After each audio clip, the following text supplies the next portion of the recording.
Hello students, आज BSc second year में हम पढ़ेंगे ईथर से एल्कोहल्स बनाना। लास्ट क्लास में हमने बात करी थी बोबो ब्लैंक कप चेन की। अब हम बात कर रहे हैं ईथर से एल्कोहल बनाना। तो ईथर से एल्कोहल हम निम्न विधि द्वारा बना सकते हैं। जब ईथर को डाइल्यूट H2SO4 के साथ उच्च दाब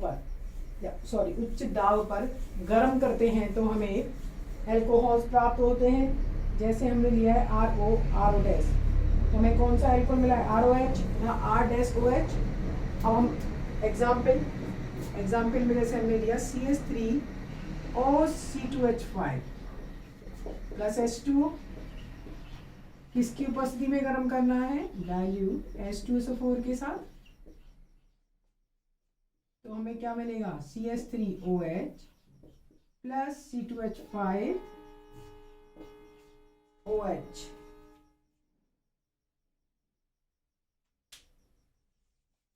सिंपल विधि है ये, डायरेक्ट मेथड है ये एल्कोहल बनाने का। नेक्स्ट है प्राथमिक एमीन्स द्वारा एल्कोहल्स का बनना। प्राइमरी एमीन्स के द्वारा एल्कोहलों का बनाना।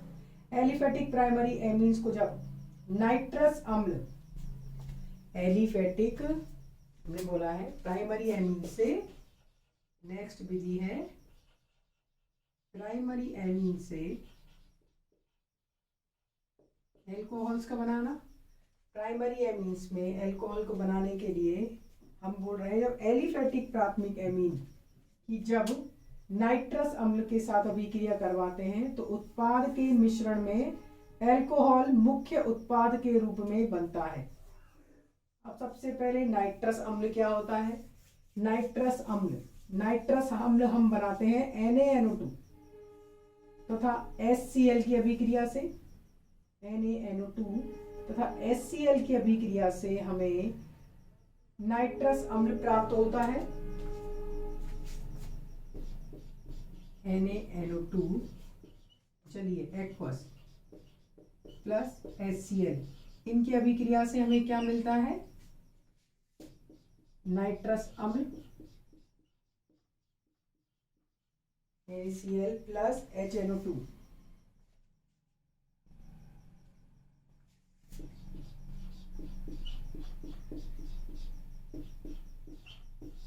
ये है नाइट्रस अम्ल की संरचना।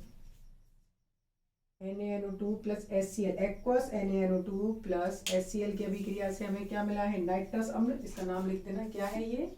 Nitrous acid. Nitrous acid. अब हम इसकी अभिक्रिया किससे कराएंगे? प्राइमरी एमीन्स के साथ। तो प्राइमरी एमीन्स में हमें क्या प्राप्त होंगे नाइट्रस अम्ल की अभिक्रिया कराने पर? एल्कोहल्स। RNH2 plus HNO2।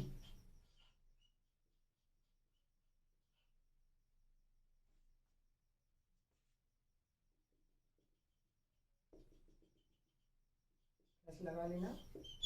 देखो ROH हमें क्या मिल गया? ROH N2H2O, ROH plus N2 plus H2O। R ये बॉन्ड कैसे टूटेगा? R सिंगल बॉन्ड N टूटेगा और ये नाइट्रोजन इसके साथ निकल जाएंगी और H2O बाहर। क्या मिल गया हमें? एल्कोहल्स। ये है प्राइमरी एमीन से एल्कोहल्स बनाने की विधियां। इस अभिक्रिया में नाइट्रस अम्ल से एमीन की क्रिया करवाने पर डाई एजोनियम लवण भी प्राप्त होते हैं। इस अभिक्रिया में एमीन्स के साथ हम अभिक्रिया किसकी करा रहे हैं? नाइट्रस अम्ल की। तो सबसे पहले हमें देखो इसमें मध्यवर्ती के रूप में क्या प्राप्त होते हैं? डाइएजोनियम लवण। उसके बाद हमें क्या प्राप्त होता है? एल्कोहल्स। इस अभिक्रिया की क्रियाविधि मैकेनिज्म की अगर बात करें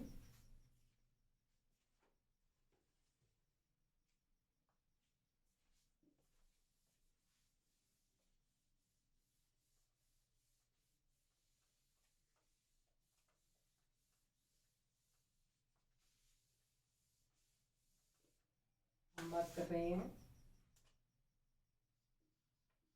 नाइट्रस अम्ल से एल्कोहल्स बनाने की विधियां।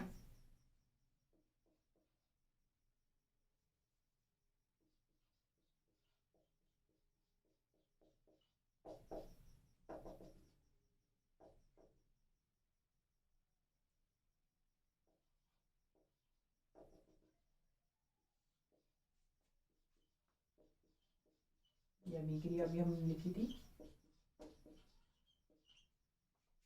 अब हम बात कर रहे हैं इसकी मैकेनिज्म की। मैकेनिज्म हमने बोला है, मैकेनिज्म में इसमें इंटरमीडिएट फॉर्म मध्यवर्ती क्या बनता है, डाईएजोनियम लवण। हम इंटरमीडिएट की बात करें तो इसमें मध्यवर्ती बनता है डाईएजोनियम लवण, डाईएजोनियम सॉल्ट, डाईएजोनियम सॉल्ट तथा कार्बोकैटायन एंड कार्बोकैटायन।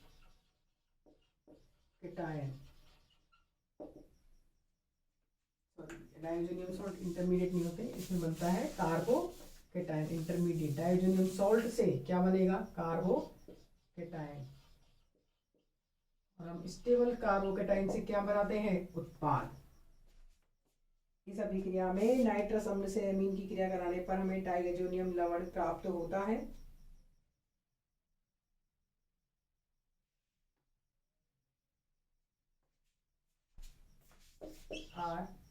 आर की जगह हम लेंगे CH3CH2, आर लगा लेना, NH2 plus HNO2 are CH2 CH2 and इसको बोलते हैं डाईएजोनियम लवण।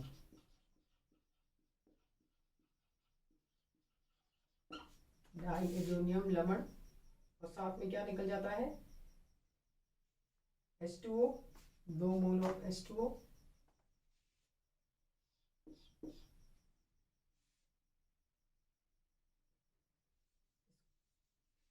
ऐसे देखना, HNO2 हमें कैसे प्राप्त होता है, NaNO2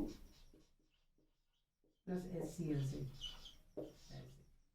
हमें क्या प्राप्त हो गया, डाईएजोनियम लवण। डाईएजोनियम लवण से हमें क्या प्राप्त होता है, इंटरमीडिएट कार्बोकैटायन। इंटरमीडिएट क्या मिलता है हमें, कार्बोनायन। यहाँ से नाइट्रोजन गैस बाहर निकल जाती है, plus nitrogen gas minus of Cl minus.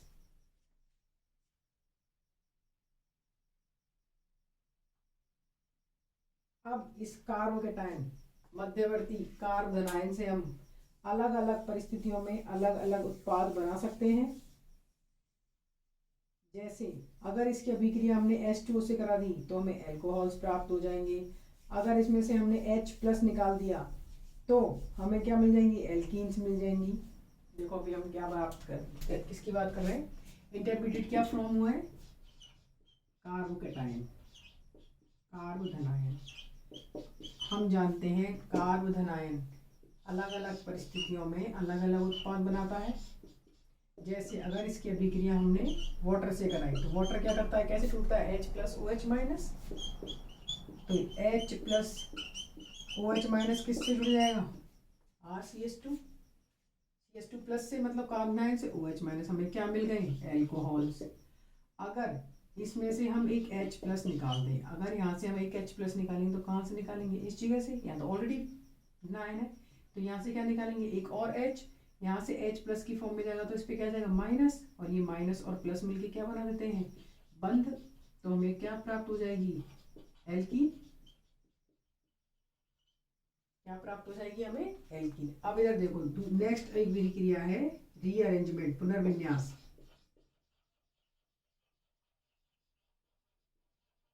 Rearrangement reactions की अगर बात करें तो देखो ये कौन सा कार्बोकैटायन है, प्राइमरी, अपन 1 डिग्री भी बोलते हैं। अब इस 1 डिग्री से हम 2 डिग्री कन्वर्ट कर सकते हैं। जब भी देखो अगर यहाँ कम स्टेबल या लेस स्टेबल कार्बोकैटायन बनता है, अगर उसमें संभावना हो ज़्यादा स्टेबल कार्बोकैटायन बनने की, तो क्या करेगा, ज़्यादा स्टेबल कार्बोकैटायन बनाएगा और उससे हमें क्या प्राप्त होगा, 2 डिग्री कार्बोकैटायन। जैसे ये है, अगर यहाँ से एक H माइनस की फॉर्म में निकला, माइनस की फॉर्म में निकलेगा तो यहाँ प्लस आ जाएगा, और ये माइनस जो H माइनस हाइड्राइड आयन के रूप में निकलेगा ये कहाँ जुड़ जाएगा, CH2 प्लस पर। तो ये क्या बना देगा, RCH प्लस CH3। किस में बदल गया, 2 डिग्री कार्बोकेटाइन में, इसमें बदल गया ये 2 डिग्री कार्बोकेटाइन में। अब इससे हम 2 डिग्री अल्कोहल बना लेंगे वापिस H2 से अभिक्रिया करा के, RCHOH CH3 again H plus निकालेंगे तो क्या बन जाएगा, सेम एल्कीन। हमें एल्कीन तो कैसी मिलेगी, सेम। इसका मतलब एमीन्स की अभिक्रिया से हमें भिन्न भिन्न परिस्थितियों में भिन्न भिन्न उत्पाद प्राप्त होते हैं। प्राइमरी एमीन्स की अभिक्रिया नाइट्रस अम्ल से कराने पर भिन्न भिन्न परिस्थितियों में भिन्न भिन्न उत्पाद प्राप्त होते हैं। सबसे इम्पोर्टेंट है यहाँ पे मध्यवर्ती, मध्यवर्ती बनता है कार्बोकेटाइन, और कार्बोकेटाइन से हम जानते हैं भिन्न भिन्न परिस्थितियों में डिफरेंट डिफरेंट कंडीशंस में डिफरेंट डिफरेंट प्रोडक्ट मिलेंगे। नेक्स्ट अभिक्रिया है, लास्ट अभिक्रिया है फर्मेंटेशन द्वारा, बाय द फर्मेंटेशन, किण्वन द्वारा।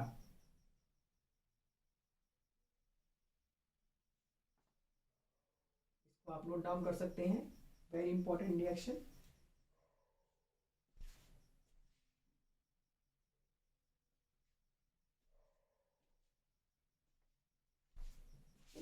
अगर ये नहीं दिख रहा है तो इसको हम यहाँ लिख देते हैं।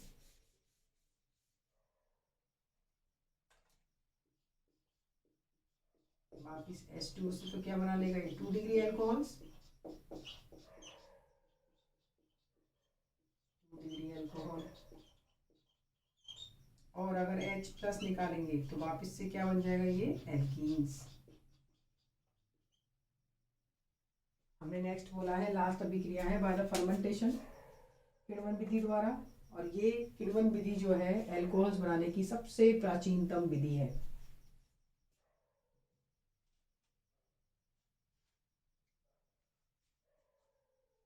हमने अभी पढ़ी थी एल्कोहल्स बनाने की विधियों में एमीन से बनाना।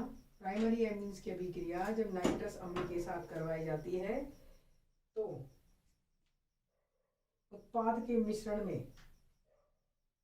हमें एल्कोहल्स प्राप्त होते हैं, या फिर ऐसे बोल सकते हैं भिन्न भिन्न परिस्थितियों में हमें भिन्न भिन्न उत्पाद प्राप्त होते हैं।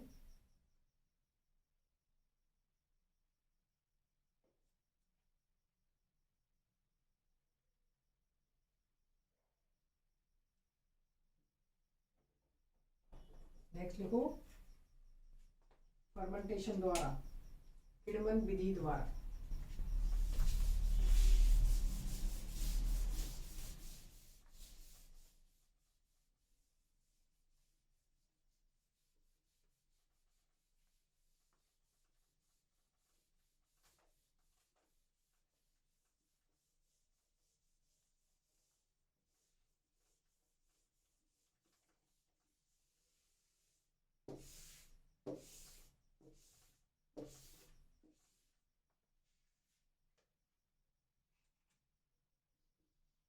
लास्ट विधि है by the fermentation.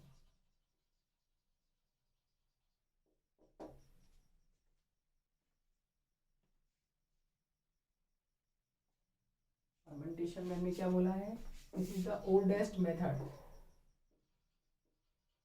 Oldest method of preparation.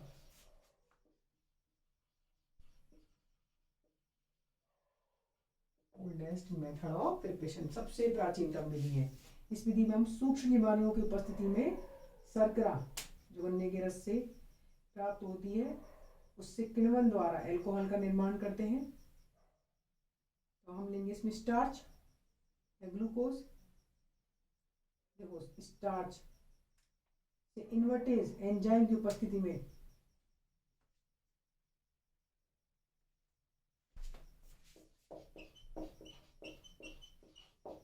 Plus H2 invertase enzyme, bio वाले अच्छी तरह जानते हैं।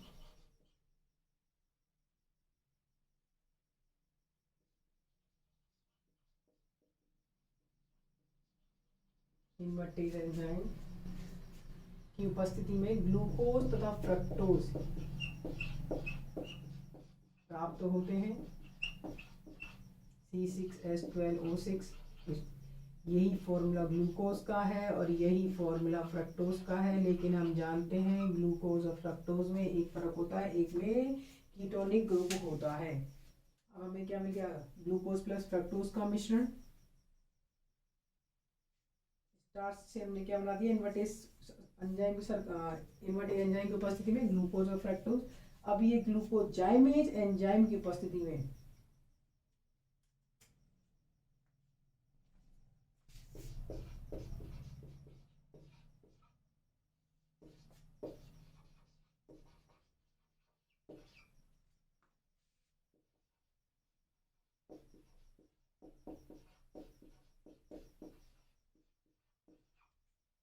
जाइमेज एंजाइम की उपस्थिति में 2 मोल ऑफ एथेनॉल का कार्बन डाइऑक्साइड मिलती है।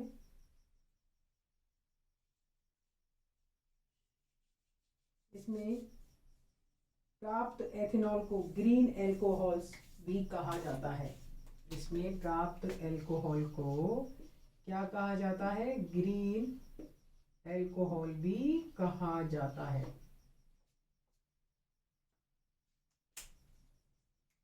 ये थी अपनी लास्ट प्रिपरेशन। नेक्स्ट पढ़ेंगे हम भौतिक गुण, physical properties of alcohols. Mono alcohols हम पढ़ रहे हैं।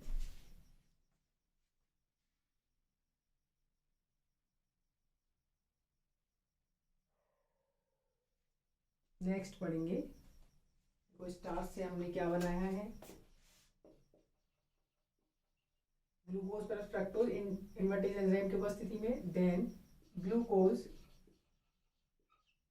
जाइमेज एंजाइम की उपस्थिति में हमें एल्कोहल्स देता है।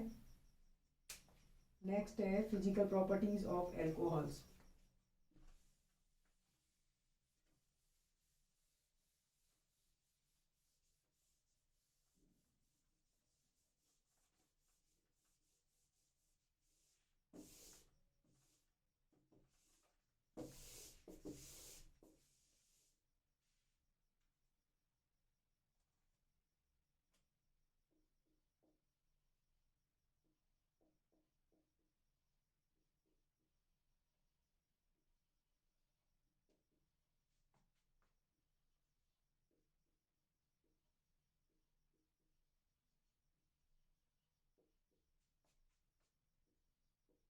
मोनोहाइड्रिक एल्कोहल्स के भौतिक गुण, हिंदी में सुन लेना, मोनोहाइड्रिक एल्कोहल्स के भौतिक गुण।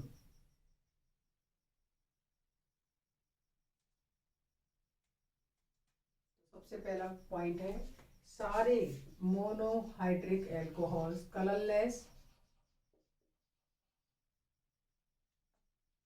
सारे मोनोहाइड्रिक एल्कोहल्स रंगहीन तथा उदासीन होते हैं, एंड न्यूट्रल।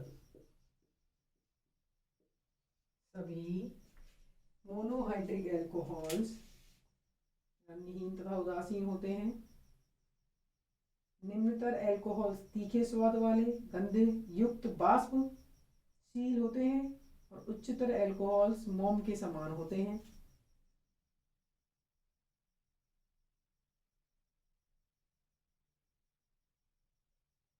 मेथेनॉल एक पॉइजन की तरह कार्य करता है, जबकि एथेनॉल एक उत्तेजक पदार्थ होता है। एथेनॉल और मेथेनॉल, हम कह रहे हैं मेथेनॉल नर्वस सिस्टम पर पॉइजन की तरह कार्य करता है, जिससे हमें ब्लाइंडनेस, अंधापन आ जाता है।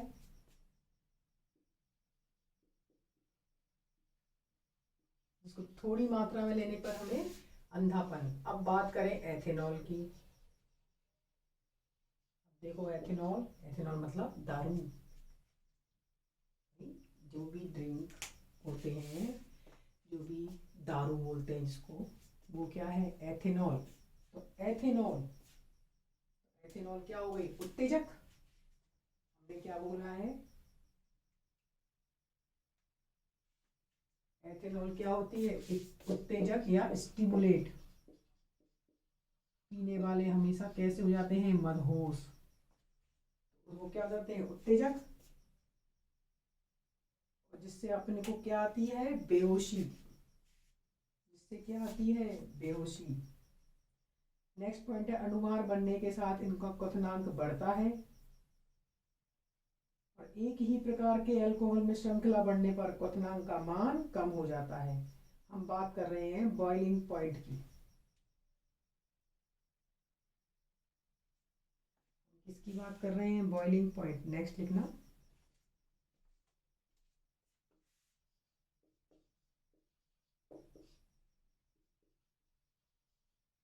बॉइलिंग पॉइंट जिसको हम बोलते हैं बीपी। बॉडी वाला बीपी नहीं, बॉइलिंग पॉइंट। बॉइलिंग पॉइंट में हमने क्या बोला है? जितने भी जितने भी अल्कोहल्स होते हैं वो अणुभार बढ़ने के साथ साथ इनका क्वथनांक भी बढ़ता जाता है। Molecular weight is directly proportional to boiling point. लेकिन एक ही प्रकार के अगर एल्कोहल्स की बात की जाए तो श्रृंखला बढ़ने पर इनके क्वथनांक का मान कम हो जाता है।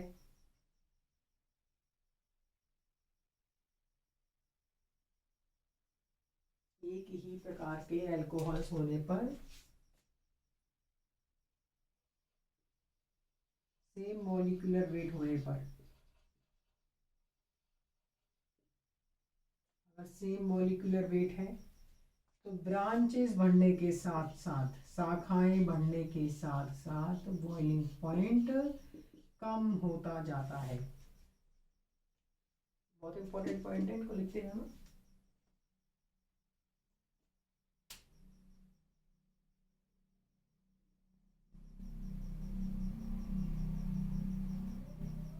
अगर बात करें आइसोमर एल्कोहल्स की, आइसोमेरिक एल्कोहल्स में समावेवी आइसोमेरिक एल्कोहल्स, हिंदी में बोलेंगे समावेवी एल्कोहलों में बीपी ऑर्डर, बॉइलिंग पॉइंट की अगर बात करें तो सबसे ज़्यादा होता है प्राइमरी का, देन सेकेंडरी का, और देन टर्सरी का, मतलब तृतीयक का। देखो हम बोल रहे हैं तृतीयक, तृतीयक में कितनी सारी ब्रांचेज होती हैं। बिल्कुल, देखो प्राइमरी है, जैसे ये प्राइमरी है, ये सेकेंडरी है, और ये टर्सरी है। तो देखो हमने बोला है प्राइमरी का सबसे ज़्यादा बॉइलिंग पॉइंट, और हम बोल रहे हैं सेम पॉइंट है ब्रांच। ब्रांच बढ़ने के साथ बॉइलिंग पॉइंट कम होगा, जिसमें ब्रांचिंग कम होगी बॉइलिंग पॉइंट ज़्यादा होगा। इसमें कोई ब्रांच नहीं है, प्राइमरी में कोई ब्रांच ही नहीं होती, इसीलिए आइसोमेरिक एल्कोहल्स में सबसे ज़्यादा बॉइलिंग पॉइंट होता है प्राइमर का, मतलब प्राथमिक एल्कोहलों का, देन सेकेंडरी का, देन टर्सरी का। और सेम मॉलिक्यूलर वेट होने पर शाखाएं बढ़ने के साथ बॉइलिंग पॉइंट कम होता जाता है, और मॉलिक्यूलर वेट बढ़ने के साथ साथ बॉइलिंग पॉइंट बढ़ता जाता है।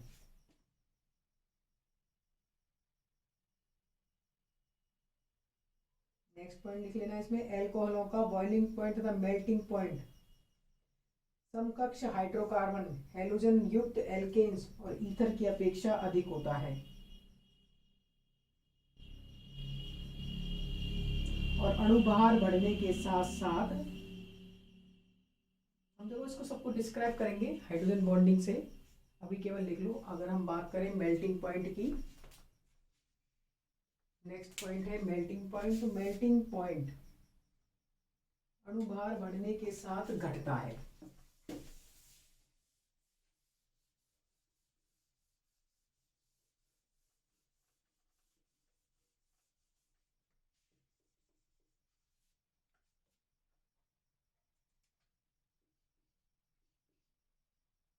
नेक्स्ट बात कर रहे हैं अपन मेल्टिंग पॉइंट।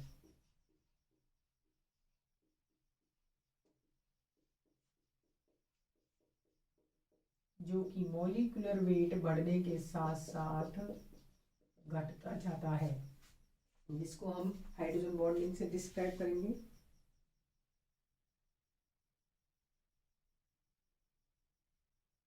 सबसे इंपॉर्टेंट है एल्कोहल्स में हाइड्रोजन बॉन्डिंग। सबसे इंपॉर्टेंट पॉइंट अब हम पढ़ेंगे हाइड्रोजन बॉन्डिंग, और जिससे हम समझेंगे क्यों इनका मेल्टिंग पॉइंट और बॉइलिंग पॉइंट अणुभार बढ़ने के साथ साथ घटता या बढ़ता है।